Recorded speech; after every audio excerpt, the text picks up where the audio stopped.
नमस्कार मित्रांनो, न्यू मधुर मराठी या चॅनलमध्ये आपलं स्वागत आहे.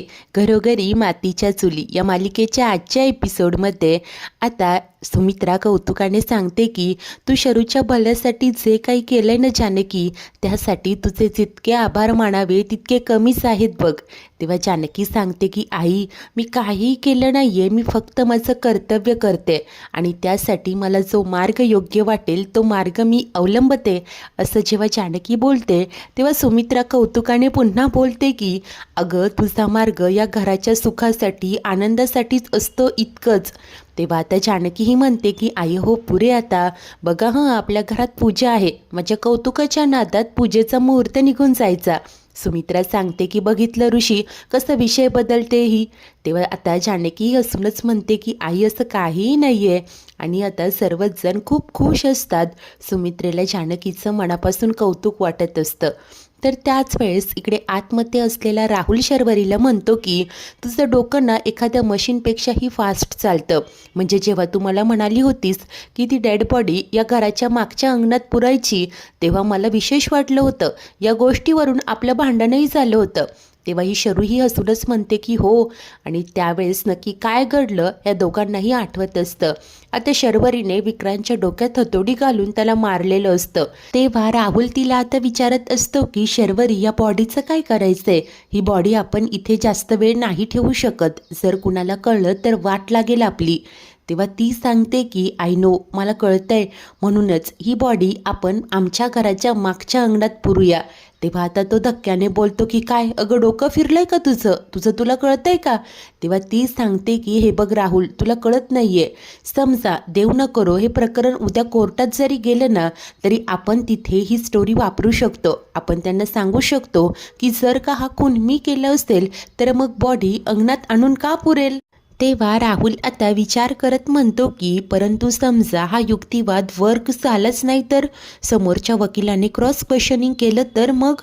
ते ऐकून शर्वरी आता विचारात पडते. तेव्हाच राहुलला काहीतरी सुचतं आणि तो शरूकडे पाहत सांगतो की अशा वेळेला तू हा आरोप, खुनाचा आरोप माझ्यावर टाकायचा. तेव्हा शर्वरी धक्क्याने बोलते की काय अरे वेडा आहेस का तू? मी काय तुला फासावर लटकवू का? तेव्हा राहुल तिला सांगत असतो की माझी खात्री आहे तू मला काहीच होऊ देणार नाही. माझा तुझ्यावर पूर्ण विश्वास आहे. तेव्हा शर्वरी देखील सांगते की मग तुझ्या या विश्वासाला मी कधीच तडा जाऊ देणार नाही. आणि दोघांचंही ठरलेलं असतं. शर्वरी बोलते की समजा हा युक्तिवाद वर्क झाला नाही तर मी असं सांगेल की हा खून राहुलने केलाय आणि तू खून केला आहे हे कधी सिद्धच होणार नाही, कारण तू तर काही केलंच नाहीये. त्यानंतर जेव्हा ते शहानिशा करतील तेव्हा त्यांना हतोडीवर माझे फिंगरप्रिंट सापडतील आणि त्यावेळेला मी रडून खडून अगदी सिंपती गेन करून सर्वांना हेच पटवून देईल की एक मुलगी म्हणून माझ्या वडिलांना वाचवणं हे माझं कर्तव्य होतं. विक्रांत माझ्या समोर नानांना मारत होता आणि त्यानंतर तो माझ्यावर देखील वार करायला लागला, म्हणून नाविलाज असतं मला त्याला मारावं लागलं. पण जर का मी त्याला मारलं नसतं तर आज मी जिवंतच नसते. मी तर खूप घाबरले होते मी. मला कळतच नव्हतं ती डेड बॉडी तिचं काय करायचं. मी काय प्रोफेशनल गुन्हेगार थोडीच आहे. म्हणूनच मी ती डेड बॉडी आमच्याच घराच्या मागच्या अंगणात पुरली आणि ते मर्डर वेपन देखील तिथेच टाकले. मी इतकी घाबरले होते की मी कुणाला काहीही सांगितलं नाही. मी फक्त स्वतःला वाचवण्यासाठी हा गुन्हा केलाय, ठरवून काहीच केलं नाहीये. प्रकारची मनगढत कहाणी या शर्वरीने स्वतः रचलेली असते. आता राहुल मात्र विचारतो की हे खूप रिस्की आहे, तुला खात्री आहे ना हा प्लॅन वर्क होईल? तेव्हा ती असूनच सांगते की this is self defence my baby, नक्कीच वर्क होईल. बरंच चल आता ही डेड बॉडी आज रात्रीच आपल्याला पुरून टाकावी लागेल. चल आता ही बॉडी आपण गाडीत टाकूया. असं जेव्हा शर्वरी म्हणते तेव्हा राहुल आता त्या बॉडीच्या तोंडातला रुमाल बाहेर काढतो आणि त्यानंतर दोघेही विक्रांतची ती डेड बॉडी उचलून गाडीच्या डिकीत ठेवतात. त्यानंतर शर्वरी आता विक्रांतची बॅगही घेते, त्याचा मोबाईल त्याच बॅगमध्ये टाकते. त्यानंतर ही बॉडी घेऊन ते रणदिव्यांच्याच मागच्या अंगणापर्यंत आलेले असतात. तिथे खड्डाही खणलेला असतो. विक्रांतला तिथे टाकलं जातं. शर्वरी राहुलला इशारा करते आणि आता त्यावर ते माती लोटत असतात. डेड बॉडीची व्यवस्था तर लावलेली असते. त्यानंतर विक्रांतची तीच बॅग घेऊन शर्वरी स्टोअर रूममध्ये येते. आता बॅग कुठे ठेवावी तिला काही कळत नसतं. 1-2 ठिकाणी ठेवते, पुन्हा बाहेर काढते आणि नंतर ती बॅग ती कपाटावर ठेवते. परंतु पुन्हा तिच्या काहीतरी लक्षात येतं. पुन्हा छोटं स्टूल घेऊन बॅग खाली घेते आणि त्यात असलेला विक्रांतचा मोबाईल हातात घेत बोलते की हा मोबाईल ना मी माझ्याच जवळ ठेवते, कारण जर कुणाच्या हाती लागला तर प्रॉब्लेम व्हायला नको. नंतर पुन्हा ती बॅग वर टाकून शर्वरी बाहेर येते. राहुल तिकडेच असतो. ती रडतच त्याला मिठी मारत म्हणते की थँक्यू सो मच राहुल, तू माझी साथ देतोय. पण आपण हा जो आळ तुझ्यावर घेणार आहे ते फक्त आणि फक्त ही केस फिरवण्यासाठी. माझ्यावर विश्वास ठेव, मी तुला काहीही होऊ देणार नाही. वा राहुल देखील तिला सांगतो की शर्वरी, माझा पूर्ण विश्वास आहे तुझ्यावर. ती बोलते की हा विश्वास असाच राहू दे.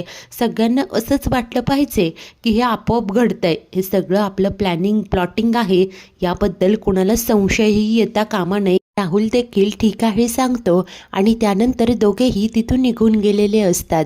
अशा प्रकारे विक्रांतचा खून करून त्याच्या बॉडीची विल्हेवाट देखील या शरूने लावलेली असते. आणि पुढे जे जे घडलं, ती अटक, त्यानंतर राहुलवर घेतलेला आळ, मर्डर वेपन, नंतर रचलेली सेल्फ डिफेन्सची स्टोरी, हे सगळं तिचंच प्लॉटिंग होतं. हे आता तिने स्वतःच्या तोंडून कबूल केलेलं असतं. हे सर्व काही दोघे आठवतात आणि या क्षणाला शरू या राहुलला सांगत असते की तुला काय वाटतंय, या बायका या आपलं काहीही बिघडवू शकत नाही. वर राहुल देखील म्हणतो की हो बरं ठीक आहे, चल आता पूजेला चल आणि जाताना रूम लॉक करूया. परंतु शर्वरी त्याला समजावते की नाही, असं अजिबात करायचं नाही. हे बघ, मी आता जे काही सांगितलं त्यावर जानकी वहिनीचा पूर्ण विश्वास बसला, त्यामुळे त्यांचा संशय बळावेल असं आपण काहीच वागायचं नाही. राहुल देखील ठीक आहे म्हणतो आणि तो विचारत असतो की बरं पण मग ही पूजा कशाची आहे.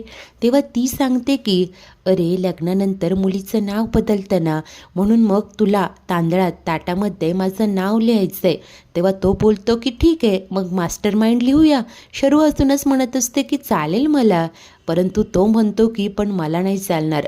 शर्वरी म्हणत असते की आय नो, माझं नाव नाही बदलायचं, कारण शेवटी माझं नाव हीच माझी ओळख आहे ना.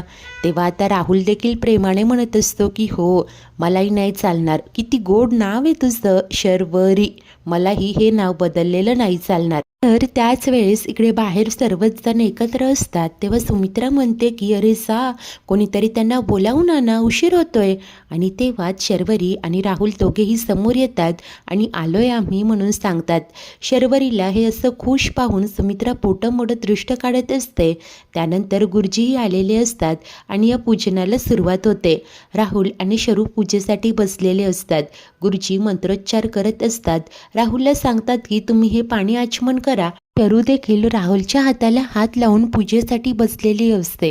सर्वच जण आता खुश असतात. तेव्हाच ऐश्वर्या जानकीकडे पाहून खुणावते आणि जानकीने देखील तिला इशारा केलेला असतो. नंतर ऐश्वर्या लगेच आता तिला बरं वाटत नाहीये असं नाटक करते आणि सुमित्रेलाही सांगते की आई, मला ना जरा गरगरतंय, बरं वाटत नाहीये, मी पूजेला नाही थांबले तर चालेल का. तेव्हा सुमित्रा म्हणते की अगं हो, जाऊन आराम कर. तेव्हाच आता ऐश्वर्या अतिशय स्मार्टली शर्वरीला म्हणते की काय आहे ना, मला गरगरतंय, वर रूमपर्यंत चालत जाणं होणार नाही, मी जरा वेळ तुझ्या खोलीत आराम करू का. तेव्हा ती सांगते की हो चालेल, काहीच हरकत नाही. आता त्यानंतर ऐश्वर्या ठीक आहे, थँक्यू असं बोलून शरूच्या रूममध्ये निघून जाते. इकडे ऐश्वर्या आता तिकडे जात असते, परंतु जानकी आणि अवंतीचा जीव मात्र आता थाऱ्यावर नसतो. त्यानंतर दोघेही सुटकेचे निश्वास सोडतात. तर तेव्हाच ऐश्वर्या आता शरूच्या रूममध्ये येते आणि त्यानंतर आता बोलते की शर्वरी, मला खात्री आहे तू नक्कीच काहीतरी मोठी भानगड करून इथे आली आहेस. अगं सेल्फ डिफेन्सच्या नावाखाली जेलमधून स्वतःची सुटका करून घेतली, सगळ्यांच्या डोळ्यात धुळफेक केली, आता तर काय लग्नही केलं. बरी अगं तुला काय वाटलं, तू मास्टर माइंड आहेस, परंतु मी ऐश्वर्या आहे. तुझ्यापेक्षाही मोठमोठे खेळ मी खेळून बसलीये. डोंट वरी, लवकरच तुझा खरा चेहरा मी सगळ्यांसमोर आणेन. आता इकडे ऐश्वर्या रूममध्ये आलेली असते, त्यामुळे इकडे शर्वरीचं काही पूजेत लक्ष लागत नसतं. तिचं सगळं लक्ष रूमकडेच असतं. अगं नाही म्हणजे काही त्रास होत असेल तर सांग, माझ्याकडे औषध आहे, मी देते तिला. आता हे ऐकून जानकी आणि अवंती तर धक्क्याने पाहतच राहतात. त्याच वेळेला इकडे ऐश्वर्या आता तिच्या कामाला लागते. ड्रॉवर सगळं काही ती नीट चेक करत असते, काही हाती लागतंय का ते पाहत असते.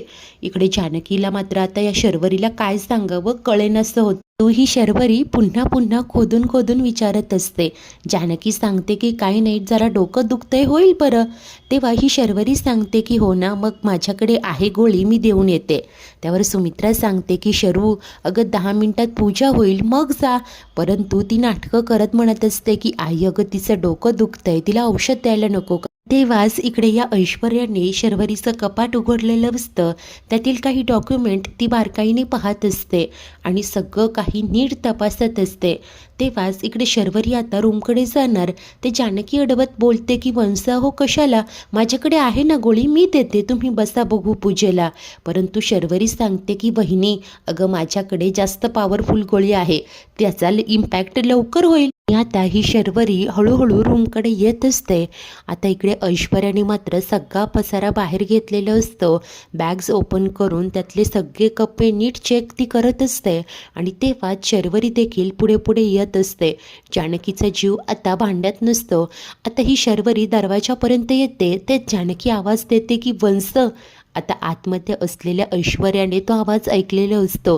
तर जानकी पुढे येते आणि या शरूला म्हणत असते की अहो 6:30पर्यंत पूजा व्हायला हवी, तुम्ही असं पूजेतून उठला हे बरं दिसतं का. आणि ऐश्वर्याची काळजी नकाच करू, मी आहे ना, मला सांगा बघू कुठे ठेवली गोळी, मी देते.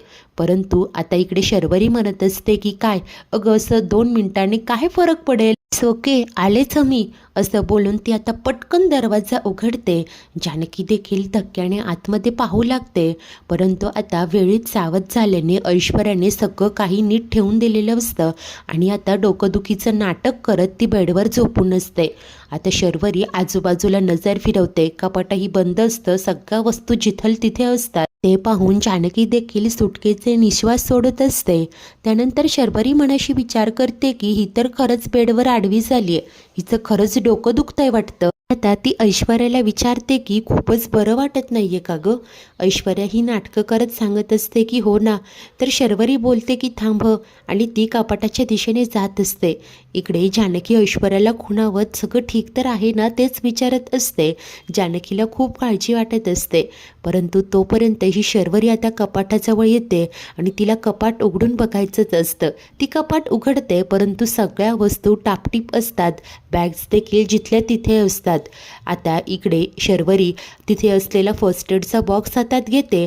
तेव्हा ऐश्वर्या सांगते की मी सहसा गोळ्या फार घेत नाही, असू देत राहू. शर्वरी काही केल्या ऐकत नाही.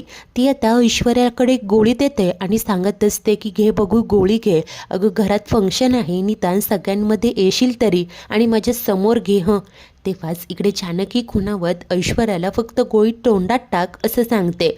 ऐश्वर्या देखील आता हो हो असं म्हणत ती गोळी हातात घेते. नंतर ती जानकीकडे पाहते. जानकी गोळी गालाच्याच बाजूला ठेव, गिळू नकोस असं तिला इशाऱ्याने दाखवते.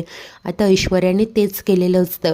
एका बाजूला तोंडात ती गोळी ठेवते आणि पाणी पिल्याचं नाटक करते. तेव्हा जानकी म्हणते की वंस चला बघू, पूजेला उशीर होतोय, ऐश्वर्याला आराम करू द्या. तेव्हा आता ही शर्वरी सांगते की मी होते पुढे, तू कर हा आराम. आणि त्यानंतर ती खोलीच्या बाहेर निघून जाते. जानकी आता मागे वळून ऐश्वर्याला ती गोळी थुंकून टाक असं सांगते आणि त्यानंतर शर्वरी सोबत बाहेर येते. तिला म्हणते की वंस एक विचारायचं होतं. शर्वरी बोलते की हो विचार ना. तेव्हा जानकी म्हणते तुम्ही आता ऐश्वर्याला गोळी तर दिली, परंतु ते काळजीपोटी होतं की तिच्यावर संशय आला म्हणून. शर्वरीला काय उत्तर द्यावं सुचेनासं होतं आणि ती गप्प झालेली असते. मित्रांनो, आजचा एपिसोड इथेच संपतो. तर पुढील भागात आता रात्री जेव्हा या तिघीही एकत्र असतात तेव्हा ऐश्वर्या म्हणते की नशीब तुम्ही मला वेळीच सावध केलं होतं, नाहीतर आज काही खरं नव्हतं. तेव्हा जानकी बोलते पण मला तर उद्याचं टेन्शन आलंय, उद्या सगळे कुलदेवीच्या दर्शनाला जाणार आहोत ना, मग शर्वरी वंशांच्या खोलीची झडती कशी घ्यायची. तेव्हा ऐश्वर्या स्माईल करत सांगते की सिंपल, उद्या माझं पुन्हा डोकं दुखेल. आणि अशा प्रकारे हेच नाटक करून दोघीही मागे घरी थांबलेले असतात. त्यानंतर जेव्हा सर्व निघून जातात, दोघी शरूच्या खोलीची झडती घेतात आणि कपाटावर ठेवलेला मोबाईल ऐश्वर्याला सापडतो. जानकी तो ओपन करते. त्यात असलेले विक्रांतचे मेसेज त्या पाहतात, ज्यात विक्रांतने नानांना सांगितलेलं असतं की शर्वरी वाया गेली आहे, ती तुम्हाला आणि मला दोघांना फसवते. आता जानकीच्या हाती पुरावा लागलेला असतो. ती बोलते की आता हाच पुरावा शर्वरी वंशांच्या विरोधात कामी येईल. आणि जेव्हा दोघी बाहेर येतात तेव्हा समोरनं शर्वरी आणि राहुल आलेले असतात. जानकीने मोबाईल तिच्या मागे लपवलेला असतो आणि आता रागाने त्या दोघी यांच्याकडे पाहत असतात. आता राहुल शरूला काही संशय येईल का? मोबाईल गायब झाला हे शर्वरीला कळल्यानंतर तिच्या काय हालचाली असतील? जानकीला आता पुढचा काही क्ल्यू मिळेल तरी कसा? पाहणे खूप उत्सुकतेचे असेल. अशाच नवनवीन भागांच्या डेली अपडेट्ससाठी आपल्या न्यू मधुर मराठी या चॅनलला नक्की सबस्क्राईब करा. धन्यवाद.